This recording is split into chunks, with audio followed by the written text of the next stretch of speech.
Welcome to your in-depth weekly forecast for week commencing the 22nd of July for the Sun or the Ascendant.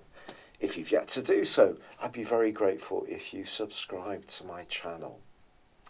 This month has been rather intense to say the least, but from all the emotion that's been generated by the eclipses, we now move into the sunshine.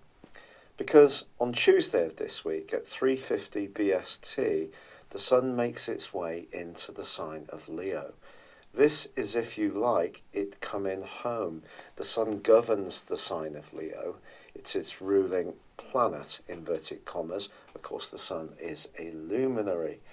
This is an opportunity for us all to fire up our passions.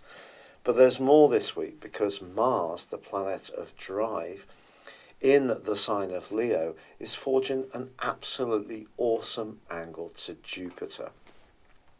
Jupiter may be continuing to retrograde through to the 10th of August, but it's still the planet of expansion, and in the fire sign of Sagittarius, it's linking in a fire triplicity to Mars in Leo.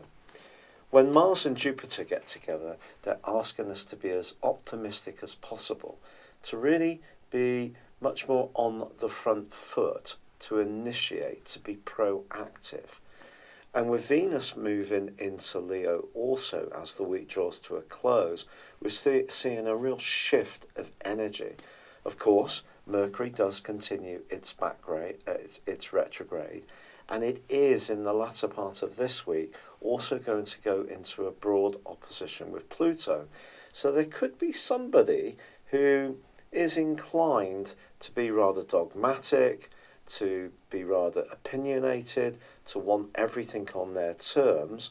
And also, as the week draws to a close, the Sun does start to clash with Uranus, which is rather a lively influence to say the least. Uranus is about freedom, the Sun is about our very being. So it's possible that when it comes to the way that we want to enjoy life, which is essentially what Leo is encouraging us to do, we may find ourselves being much more impulsive. This could be around our love life, it could be around food and drink, it could be about just burning the midnight oil. But some kind of rebelliousness or impulsiveness is definitely possible at the end of this week.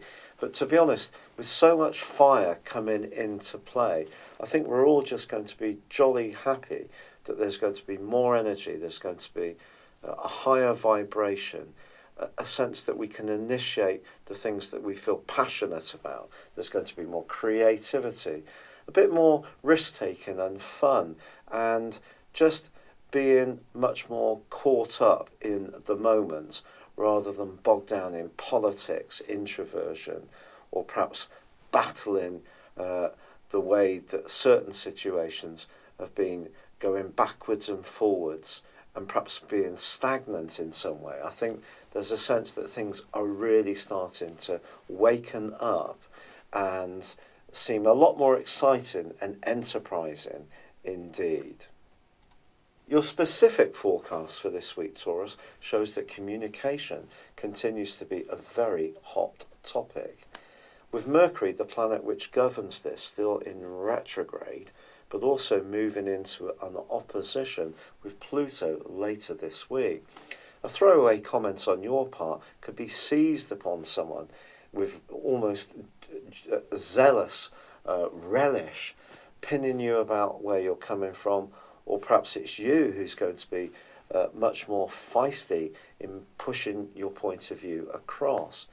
But the stars are moving into a much more emotional and much more nurturing phase of this year for you. This is led by the Sun moving on Tuesday into its home zone of Leo. If you are thinking of moving, a fantastic link between Mars and Jupiter this week, Mars also in your home zone, and Venus, your ruler, arriving in this sector later in the week, makes it a perfect time to be thinking to do so. Or are you just going to find the energy and drive to improve your current abode?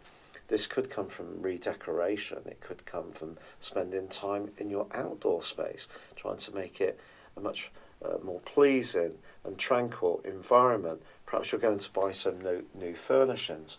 Then again, you may consider having some kind of family gathering. But it is true to say that with Mars and Jupiter in such a positive angle, you could do something that's quite enterprising from your home, using it as a base, perhaps around a business idea that you might have. But that opposition between Mercury and Pluto does suggest that some kind of discussion can be had, which could prove to be quite passionate. And because the Sun and Venus join up with Mars in a more tender part of your situation, just be conscious if you do get into such debates that this is a good time just to think about your emotional well-being. And the quarter moon on Thursday in your sign suggests that even if you do feel that you're following your hunches, listening to your gut instinct, at times someone may seem not necessarily to be particularly supportive to you, particularly someone quite close, or perhaps you find yourself supporting others and your needs come in second. But I think that angle between Mars and Jupiter does give you a lot of cause for optimism for sure. It's been a real pleasure being with you. As I said before, I'd love it, be delighted if you would subscribe to my channel, like or comment. And if you've yet to do so, please click on the link beneath this video to check out my new personal horoscope store, which has a lot of exciting charts based on your time, date and place of birth. But for now, good luck and goodbye.